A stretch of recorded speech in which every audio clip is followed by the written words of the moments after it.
Hey, can I be brutally honest with you, just for a minute? If you are waiting for exactly the perfect right time to start a business, here's the hard truth: it's not coming. Stick around and let me tell you why.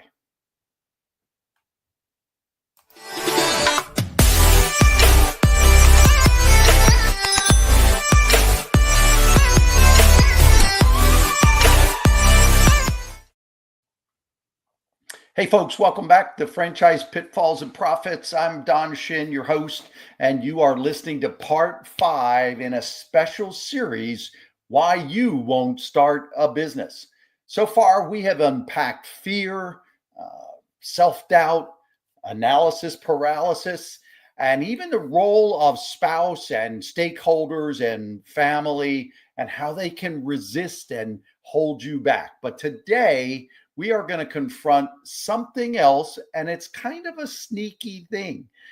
Sometimes it sounds reasonable, it may even feel responsible. But what I'm talking about is timing, and why waiting for the right time might actually be the biggest reason that you will never move forward. It certainly can cost you dearly, and that's what we want to talk about. So let's get going. Um, you're not going to like what I'm going to share with you now. You're not going to like this, but it is the hard truth. There is no perfect time to start a business. It's not when the economy stabilizes. It's not when your kids get older. It's not after taking this next big vacation that you had planned. It's not after the holidays. It's not in the new year. This perfect timing thing is a myth. This concept where we tell ourselves to stay safe. It feels like wisdom. As I said a second ago, it feels responsible. But what it actually is fear wearing a responsibility mask, if you will. I've seen it over the decades that I've helped thousands of people through this process. They research franchises. They look at business opportunities. They seem to be really engaged, really, really interested. But you know what? What they're really saying is, hey, this sounds great, but I think the timing's not right. Now, there are legitimate timing considerations. Of course, there are. But here's the key difference: timing awareness is not the same as timing excuses. If you have been circling around the idea of starting your own business, or buying a franchise, honestly, if you have done this for more than 6 months and you are still telling yourself, I'm waiting for the right time, you're probably in the grip of what I call this timing trap and this perfect timing myth. So let me translate some of this for you. What not the right time often really means is that you're just afraid of failing.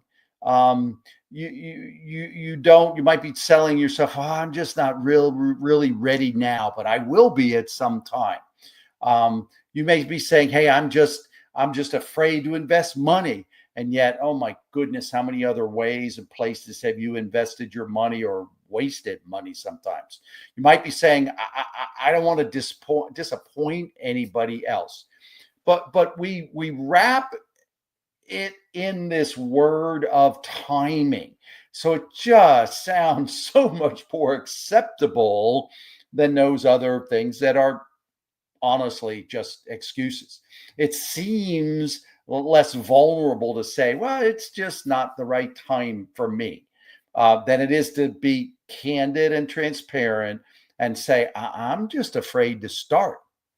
Look, hey, I have walked down this road with many, many people. And I can tell you the ones who succeed didn't wait for the timing to feel exactly perfect or exactly right. They made the timing right by taking action, but prior to taking action, they made the timing right by doing their homework. They made the timing right by by doing the right investigation, considering the right things for them.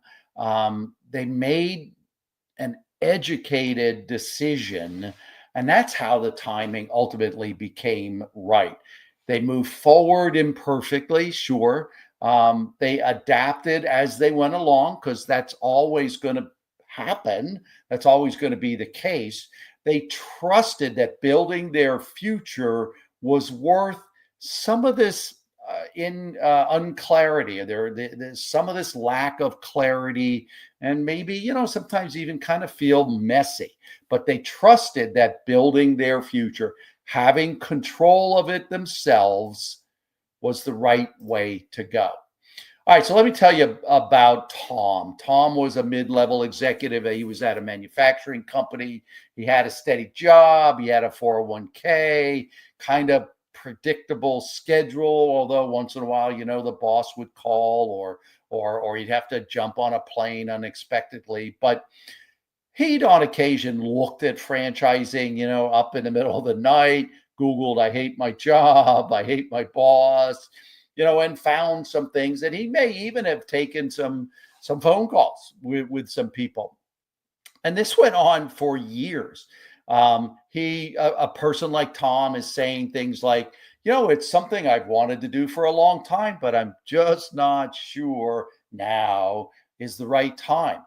And then you fast forward months down the road, and he finds his industry in turmoil. He finds his company and his bosses and his supervisors and the leaders of his employer considering downsizing. And then all of a sudden, bam, Tom's on the list and he gets downsized. If he's lucky, he's got a severance, but a lot of times people don't have severances. And so all of a sudden, that's now forced his hand. And you know what?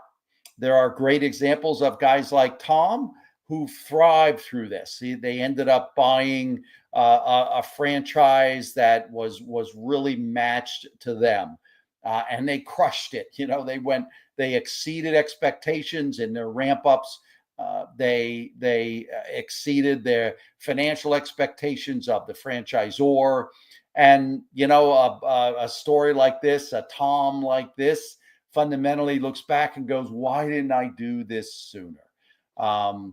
Why did I wait so long for my, to be forced into doing something like this? Why didn't I do this in my own timing? So yeah, Tom's a story. It's a made up example, but what's rare is someone who acts before they're really pushed. And that's what I'm really, really encouraging you to do. If you hear nothing at all out of this podcast, I want you to realize that knowledge mixed in with some advisors who will give you some wisdom. This is the antidote to all of your excuses and any fears that you may have. So I want you to know, though, in business, there are hidden costs for waiting. So every month that you delay, especially if you've been downsized, it means you're not building your future.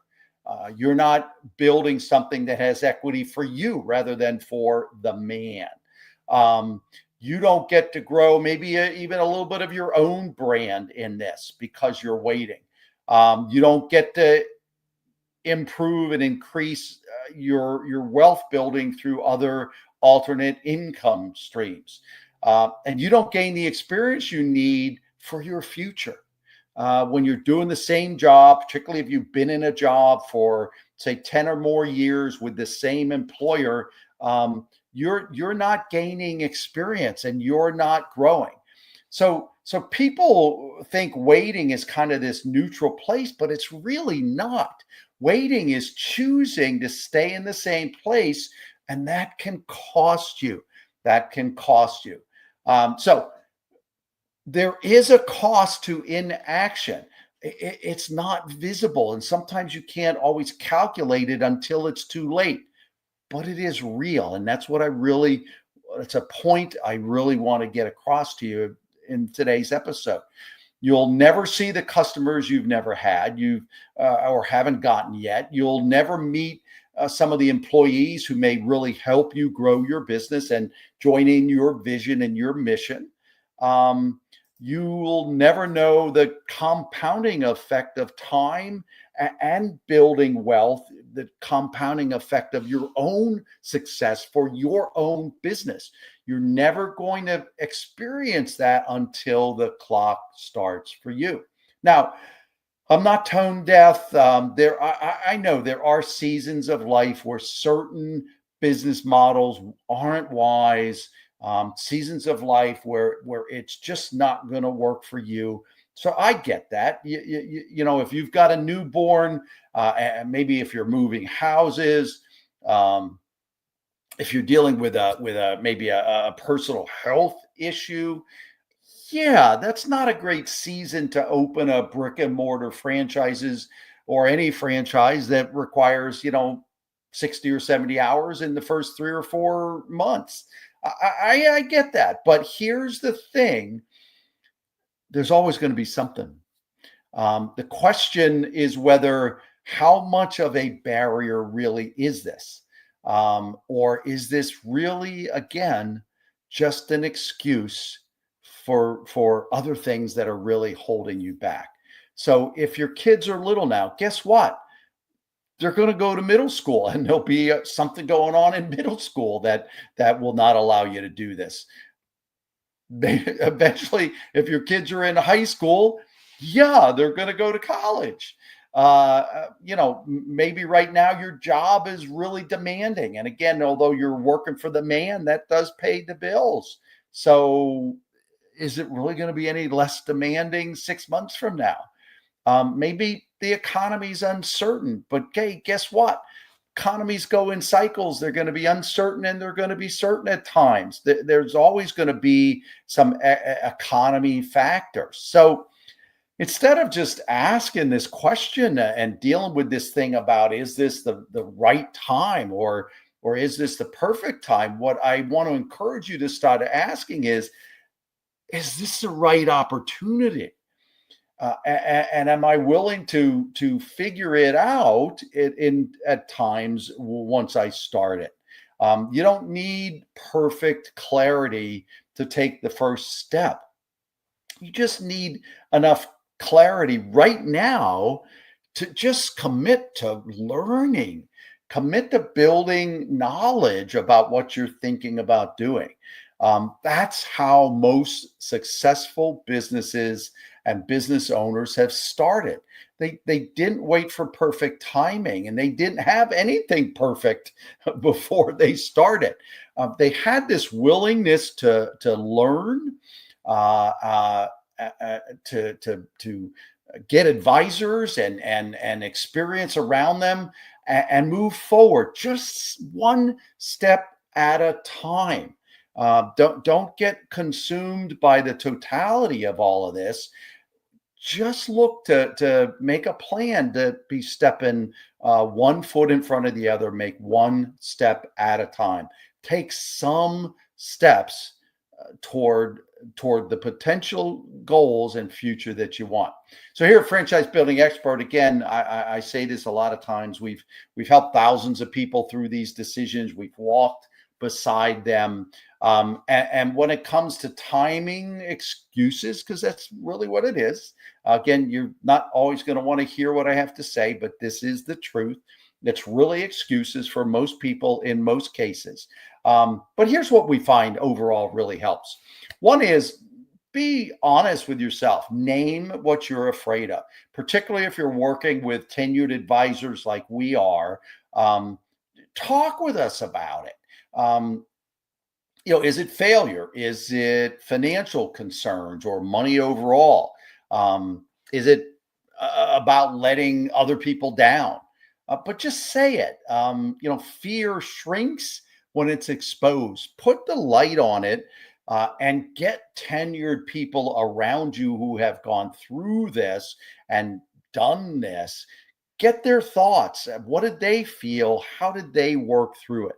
That's what we're here for at Franchise Building Expert. Um, uh, and that leads me to point number two: talk to people who've actually done it. If it's not us, and everybody on our team has owned a business for themselves before. So we've been there, we've done that, we've gone through a process like you're thinking of, and we've made the positive decision, and it's done well by us. So talk to people around you. If it's not us, one of our tenured advisors, maybe there's someone in your circle, maybe there's someone in your church, maybe there's someone on your kid's soccer team. I remember my son's soccer team. When I coached my son's soccer team, I remember something like, it was the first year that we had coached, first year he had played. There was only, I think, 7 on the field. So there were only like 10 or 11 kids on the team, and like 7 or 8 of the parents owned their own businesses. And so when I was going through that process, I talked to them a lot. So a third thing to consider is to put a date on your decision. Instead of just kicking the can down the road, as the expression goes, put a date on making a decision. It may still end up being a not yet decision, but at least work towards something. That way you can deliberately take steps and work toward a time when you're going to have a decision. So put a date on your calendar, so to speak, as to when you'd like to be making a decision on this. So again, so ways that we've helped people, and what we want you to be considering doing is name what you're afraid of, talk to people who've done this before, put a date for a decision, so you just don't stress yourself out over and over and over for months and months and months. And then the last one is to test your way forward. You don't have to leap into a 10-year franchise agreement overnight. Start with some phone calls to those franchisees as part of your discovery process. Look at franchising as opposed to the real risk, the big risk of doing something by yourself on your own. Maybe take some assessments. There's a lot of great personal assessments and entrepreneurial assessments. We have one of them if you'd like to take it, which is going to give you some real feedback of whether you'd be good at owning your own business or not. Join webinars and information sessions. We provide a lot of free webinars and sessions on how to buy businesses. Just take a step forward toward potentially owning your own business. Now, bonus segment here. If you're watching and you are an advisor, you're a career coach, you're a financial consultant, franchise consultant, excuse me, you're a franchise broker, honestly, maybe if you're even just a friend of someone who's going through this and you really want to help them navigate this, don't underestimate your roles in helping someone get unstuck in this timing trap. You can't make any of the people I just mentioned. You cannot make the decision for someone. You should not be setting that decision date. But what you can do is bring clarity. If you're that career coach, consultant, franchise broker, work toward getting your candidates clarity, so that confusion and vagueness is not causing them to hesitate, and again, probably come up with this timing excuse. So here's how you do that. Ask better questions. Ask good questions. What's holding you back? Give me some specific things that you don't feel is right about the timing. Another thing is, give them the truth, give them perspective, but don't pressure them. If you know people in the community that have been really, really successful doing this, share that with them. If you're a franchise development rep for a brand, give them testimonials or introduce them to some of your franchise partners. What we do here at Franchise Building Expert, we have testimonials of our candidates who have done well. we can share some of those things with you. They've gone through the same process you're going through. They made a yes decision to move forward, and it's been such a positive impact on their life. Again, if you're in these advisory helping roles, create some structure. Again, you can help them create a decision date, but also then a timeline with the right steps to make a decision within that timing that they've set up. So you can talk through things with them. You can walk alongside of them. You're going to help them move forward with at least making a decision, but you're not going to pressure them. Just help them. That structure is going to help them remove the drift that I know after 25 years of doing this, that often happens. You want to help people eliminate that sidetracking or that drifting. And then the last thing here, positive ways that you can help is to support the journey. Give them clarity that it's an enjoyable journey, that it's not just a transaction to you. The best advisors aren't trying to make a sale. They're not trying to close a deal. They're really there to help people discover, enjoy the time of investigation, what I call the journey. But really, you're trying to help them be sure that they can do something. They are capable of doing it. Give them the clarity and the confidence that they need, if indeed it is the right thing for them to do. So remember, we're not in the business of convincing anybody to buy a franchise. We're in the business of helping people become owners. And when they become owners, we know the long-term impact it has on their families, and it has on their communities. And that's all of that. If you're in this helping role, this requires trust. It requires your expertise and knowledge and guidance, and it just helps them not, again, drift or have such a long timeline that it really adds stress to their life. You're helping them get out of their comfort zone, but also in a timely fashion that it doesn't stress them out forever. So here's my final word on this today. You don't find the perfect time, you create it. You don't find the perfect time, you find the right fit and the right opportunity. So stop waiting, stop exploring, move forward, take a step, take some action. You're not behind, you're not too old, you're not too late. But work on the things that will allow you some forward motion. Well, hey, again, thanks for listening. Really appreciate your joining. If you've got any comments or questions, please leave them in the chat. I'll be happy to engage with you. If you want actual guidance on these things and more, reach out, franchisebuildingexpert.com, reach out in the contact form. If you want more powerful help and lessons, regardless of which side of the transaction that you're on, which side of the placement that you're on, selling or buying, Franchise Pitfalls and Profits episodes are on YouTube. Subscribe so that you never miss an episode. And I look forward to being part of your journey. Stop circling the wagons. Take some motion forward. And again, Franchise Building Expert can help you along the way.